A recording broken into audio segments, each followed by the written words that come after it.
Praise the lord. Good morning అండి. అందరూ బాగున్నారా? ఎలా ఉన్నారు మీ కుటుంబ సభ్యులు? రండి కలిసి దేవుని వాగ్దానం చదువుదాం. 92వ కీర్తన మొదటి వచనము. యెహోవాను స్తుతించట మంచిది, మహోన్నతుని నీ నామమును కీర్తించట మంచిది. ప్రియులారా, ఈరోజు ఏం వారం అండి? ఆదివారం. అందరూ కూడా చాలామంది గుర్తుపెట్టుకున్నారండి.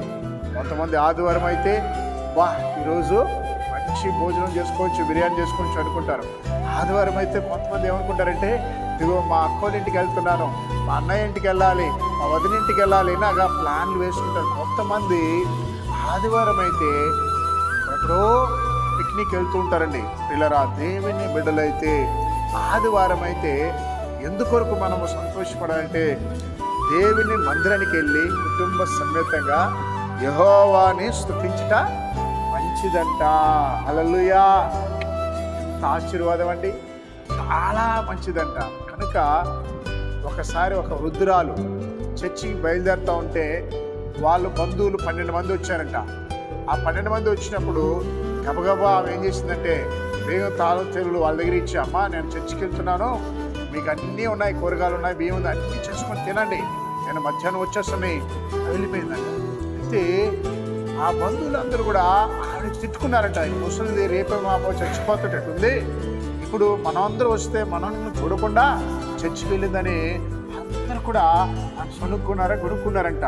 అయితే ఆమె బామ్మ, ఆ పెద్ద ఆమె చర్చికి వెళ్ళి 12:30కి ఇంట్లోకి వచ్చి గబగబా వాళ్ళకి చికెన్ తెచ్చి మంచిగా వండి పెట్టిందంట.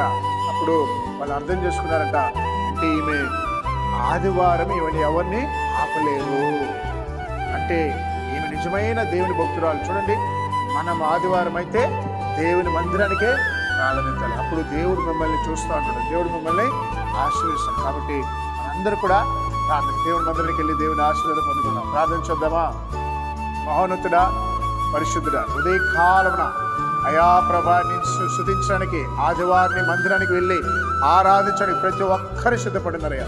వారిని నడిపించండి, సాతాను ఆటంకాలు తొలగించిన, ముఖ్యంగా చిన్నపిల్లలైనా జ్వరాలతో బాధపడుతున్నారు అయా, వారిని స్వస్థపరచున, ఆరోగ్యంతో నింపున ప్రభ. ఉదయకాలన ప్రభ, ఎందరైతేనైనా ఆర్థిక ఇబ్బందులు ఉండడానికి సహాయం చేయన ప్రభ.